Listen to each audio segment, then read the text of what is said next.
tardes y bienvenidos nuevamente al evento de Perú Sostenible en Vivo, edición 2022. Iniciamos la tarde con la presentación del Índice de Performance Ambiental, el EPI, donde conoceremos los resultados de la investigación realizada en 180 países, incluyendo el Perú, para explicar fortalezas, identificar desafíos y capitalizar oportunidades de acción desde el sector empresarial. Al igual que en la sesión anterior, esta también se realizará en inglés.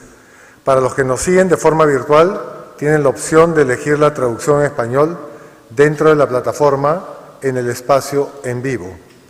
Tengo el agrado de presentar a Manuel Oordt, CEO de LATAM Airlines Perú, quien liderará el espacio. Adelante, Manuel.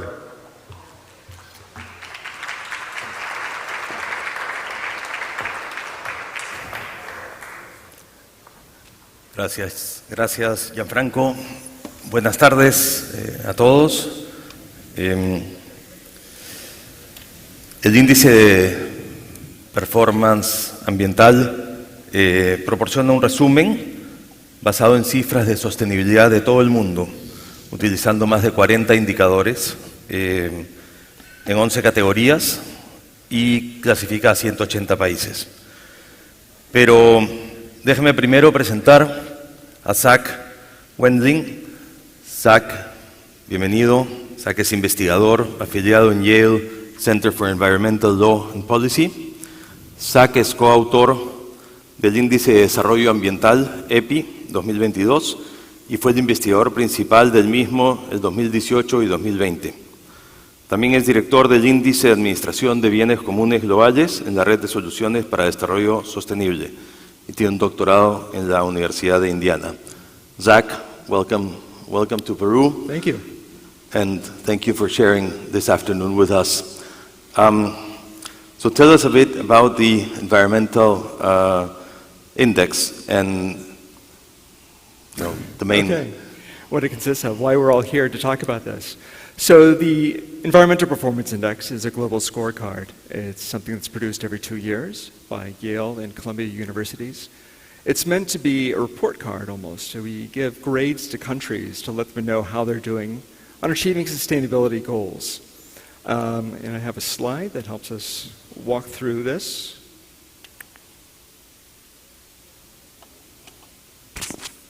All right, well, while that's waiting to come up, here we go. So we start with 40 indicators that tell us about how countries are progressing towards sustainability goals. And these are from data sources. We like to use third parties, international organizations, academic researchers, and we score them on a 0 to 100 scale. So 0, they're completely failing. 100, they're either attaining sustainability goals or they're global leaders. Then those get aggregated into 11 issue categories. So it's a composite that's condensing information, taking the 40 different indicators and making it more comprehensible, further aggregating it to 3 policy objectives, and then an overall score. So really the EPI, we like to say, is the beginning of a conversation. You see what your overall score is, and then that allows you to think, well, why does that happen? And you drill down further into the policy objectives, the issue categories, and then the individual indicators to see where are opportunities for progress, or where do you find success among different countries. So what are some examples of these indicators, and where does Peru rank, and where does Peru score well? Okay, so that's a natural question. Once everybody sees the score, they figure out, well, why are we doing this well? So we can say that Peru has really led the world, or is one of the leading countries in the world, in one of our indicators called fish stock status, which is the percentage of your total fish stock that comes from overexploited or collapsed fish. And this is based on data that we get from our research partners at the sea around us at the University of British Columbia. So out of 100, you get a 96, very good. And 4th in the world out of 180 countries that we rank. And this is looking in your territorial waters, the economic exclusion zone. And we can see that over time, the situation is drastically improved, especially since the mid-90s, where the amount of fish that you're catching, it's mostly from recovered and very healthy fish stocks.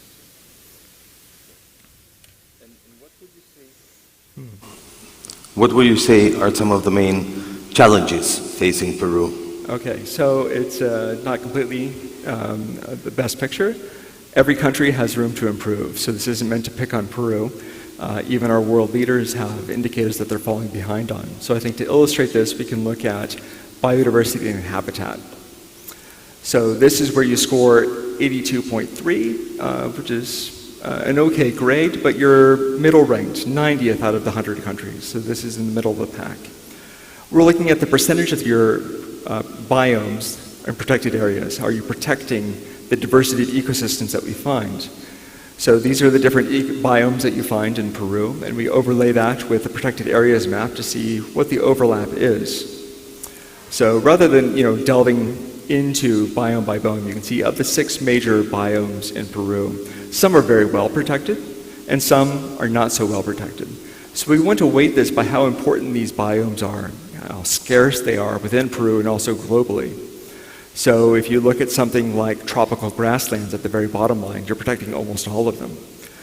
But just above that, mangroves, we know, are globally very important ecosystems, essential for a lot of the ecosystem services that we rely on. And here, Peru is not doing a fantastic job of protecting these globally important ecosystem resources. Some place that you're doing even worse is with global climate change. So on the indicator where we're projecting into the year 2050, what are your greenhouse gas emissions going to be based upon your last 10 years? You score 22 out of 100 and 134th overall. So what this looks like for a lot of countries is, on the right or on the left, let's see, my left, your right, is greenhouse gas emissions going down in Germany, especially Denmark and France, but only a few countries, very few, reaching that 0 mark that we need to meet the Paris Climate Agreement goals. And then we have a less rosy picture when we look at countries like India and China. But more locally, Peru has a very small slice of the overall emissions pie, but it is increasing, and that's not the direction we want to be going in. So what this means for Peru is, are we going to place a lot of blame on Peru, or is this really a wake-up call to think more carefully about what it's going to take to reverse this trend and reach the net zero goal we need in order to keep the world in a safe operating space? So that's a good mix of where Peru is doing very well, where they're kind of middling, and where there's still a lot of challenges to progress. I guess the obvious question is always to compare ourselves to other countries and how well or how many challenges do we have when we compare to other countries. So how's Peru doing in relative terms, and what are some of the places where we could work on being better? That's an excellent question, and that's the next natural question people have. They look at the score, they think, well, why do we score that way? And then they look a bit on the list to see how do we compare. So it's probably not fair to compare Peru with Denmark, very different countries. But what we do is provide some kind of other kinds of groupings. So you can look at Latin America and Caribbean. If you just want to look geographically, it's further down the list. You rank 26th, which is, again, not the top half, not the top 10. But you might say, well, look, all of these small island developing states in the Caribbean don't apply to us. That's not a fair comparison. It's not who we're going to naturally look up and down the list to see where we are. So there are other ways you can group this. You can do this by level of economic development, which you can use a GDP per capita as a proxy. So these are the 9 other countries that have similar levels of economic development to Peru. See how you compare to them. Again, you could do this by emerging markets, so it's not just economic development, but also your rate of growth, where are you headed, or even something more abstract, like how strong is the rule of law, and then how do we compare to our peers there. So there are different ways you can slice this. We don't try to impose on any country, here are your peers. We allow every country to think, who are we most like? Who can we learn from? Who are our competitors, or who are natural partners that we can use to overcome challenges together. And so this really is more pertinent at the level of individual indicators, where you're looking to see who are peers that are really going to be informative about your performance. So one of our indicators is the amount of controlled solid waste you have, whether or not you're capturing municipal solid waste in sustainable ways. Peru here scores 42. Colombia might be a fair comparison, a peer country, scoring 89.1, really doing very well for a developing country. And so then the lesson you can learn from this is not just we're not doing as well as Colombia, but what is Colombia doing? Our sources say that what Colombia is doing is that they've incorporated the informal waste collectors into their overall waste management plans. So I don't want to say what should that look like in Peru. Is Colombia doing a good job? But this is something that is helping them to achieve a higher score in this area. What can you learn from them and adapt it to your local situation? So that's the kind of comparison we really would encourage you to make. So maybe I picked a wrong one. This is just an example. But this is for everyone here to explore who's doing well and what can you learn from them. Likewise, you can look at marine protected areas. The answer here, obvious, is establish more marine protected areas. So I don't want to be too flippant about that. There are some countries who do this, and we know that marine protected areas, just establishing a park, could be insufficient. But what is important, and where there's kind of a role for the business community in this, is that these kinds of protections are strongest when there's broad stakeholder participation. You want a legitimacy behind these kinds of management practices in order to raise compliance, to make sure everyone acknowledges that these are important and worth protecting. And then finally, we have something like what we call the Sustainable Nitrogen Management Index, which is put out by a group at the University of Maryland. Peru, 62, not a terrible score. But if you look at Argentina, they score even better, one of the leaders in South America. So partly this is due to the mix of crops they use, which are less fertilizer intensive. But notably, we've discovered that the Asociación de Cooperativas Argentinas, my foreign language skills are very poor, but they took the initiative in developing software that helps farmers to reduce their water and fertilizer inputs. And also have an opt-in certification program. So in addition to whatever kind of natural endowment they might have that helps them achieve this, you also see the farmers taking the lead in helping to achieve a more sustainable production process. How does that relate to Peru? I couldn't tell you, I'm not an expert, but these are the kinds of interesting questions that we hope people are asking about who their peers are and how their peers are doing. I work for the airline industry, and we're a big polluter. And our industry is heavily focused on, for example, climate change and how we can offset our carbon footprint and looking for alternative fuel sources. What do you think us as business people leading our industries should be focused on to improve this index for Peru? That's an excellent question. We do look at country-level indices, indicators. Well, how this translates to the business community really depends upon the context and how this applies. So obviously, I think LATAM has a small role to play in improving agricultural scores. But again, this is common to many countries, many airline industries, trying to solve the riddle of how to reduce carbon emissions from air transportation. And so this could be an opportunity to look at what other airlines are doing or how to cooperatively tackle things that affect everyone in common. And that would be kind of in contrast to more specialized, non-globally mixed pollution challenges, or even natural resource management challenges. So I don't know whether that means that we treat every country as a kind of a laboratory for innovation and to see who can take the lead on trying innovative approaches, new fuels, new technologies, new techniques for flying that reduce contrail formation. There are all kinds of inventive ideas, and what it's going to take is some cooperation and some leadership from airlines or industries or countries who want to lead the way, who want to say, we're going to try this, see if it works, and then have spillover benefits for the rest of the industry. Great. We have a big challenge ahead of us. Another area where we're working very thoroughly on is in circular economy, trying to reduce our waste and trying to reuse as much as possible, or plan to have minimum amount of waste. So what are some of your thoughts on that kind of area where we can look for inroads for companies like ours? Wow. So the circular economy is a very broad topic, very important, and a lot of people think that it is one of the most powerful paths we have to charting a sustainable future.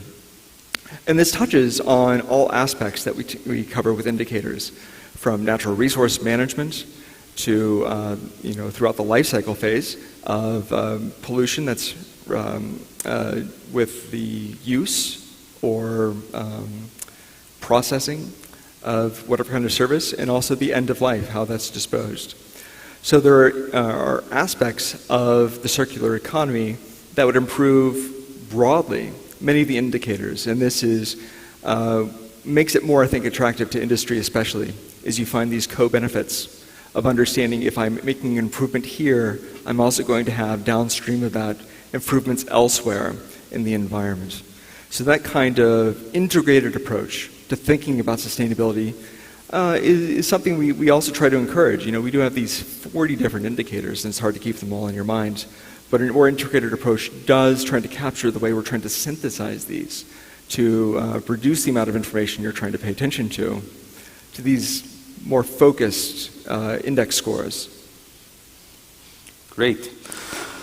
What are other aspects that we haven't talked about that you can share with business people that we should be looking at? Well, it's kind of a broadening away from just the country-level metrics that we're looking at in the EPI. And this really just trying to address a broader audience.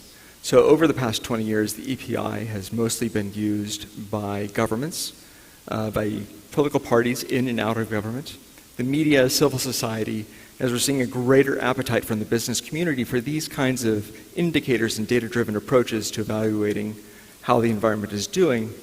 We're also facing some criticisms that we're ignoring some of the interconnections in the world, that the EPI is just looking within your domestic borders, but we know that there are multinational corporations and there are broad supply chains that reach across country borders. So in order to try to make this more accessible to the audience that has a real appetite for the data, we've partnered with the Sustainable Development Solutions Network and our funders and collaborators at the University of Tokyo to develop a new index, the Global Common Stewardship Index, which is really trying to tap into this idea that we should be charting not just what countries are doing within their borders, but what is happening within your borders, especially through your domestic consumption, is actually affecting things outside of your country. So our kind of standard example of this is if rubber is being tapped in Thailand, and there are implications for biodiversity there. And then that rubber is taken to Mexico, where it is turned into a tire. And there's going to be air pollution emissions from that process. And then it is brought to the United States, where I will drive on the tire and have all kinds of environmental impacts while I'm driving it, as far as fine particulates that produces, as well as the end of life once that tire is done. How much of that am I responsible for as a consumer? How much am I responsible for that as the country? And how much am I responsible for that as an industry if I'm a firm that produces tires? So tracking these environmental impacts throughout the supply chain is a major new frontier in understanding how countries are doing sustainability and what indicators can tell us about our impacts, but also assigning responsibility. Right now, the quality of the data is such that we can tell you something about countries, and we can tell you something about individual sectors of the economy, but breaking it down to the firm level will require a lot more data. And this helps us as researchers, so yes, we have a selfish motive here.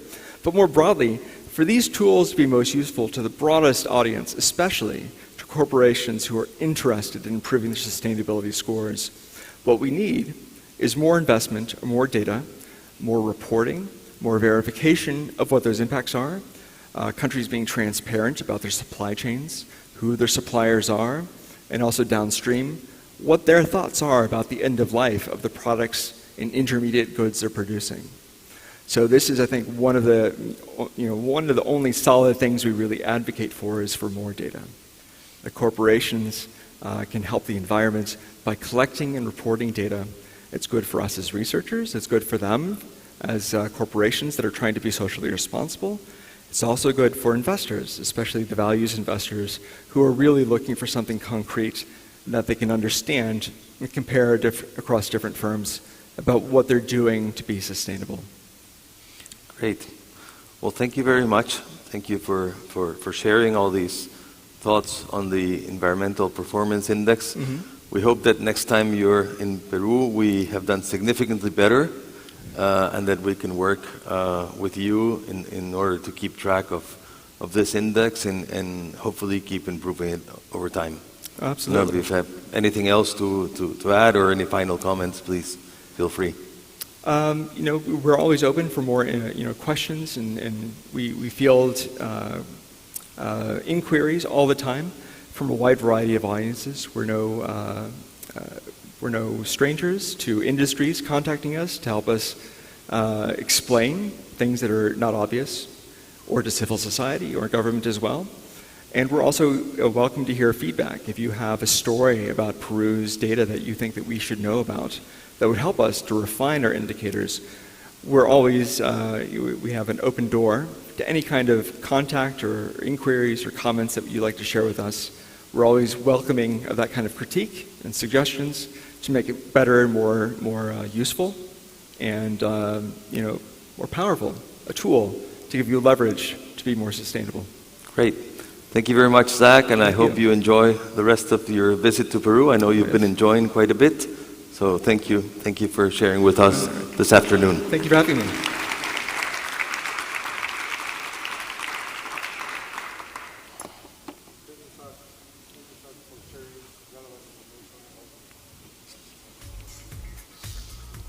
Technical issues. Now it's working.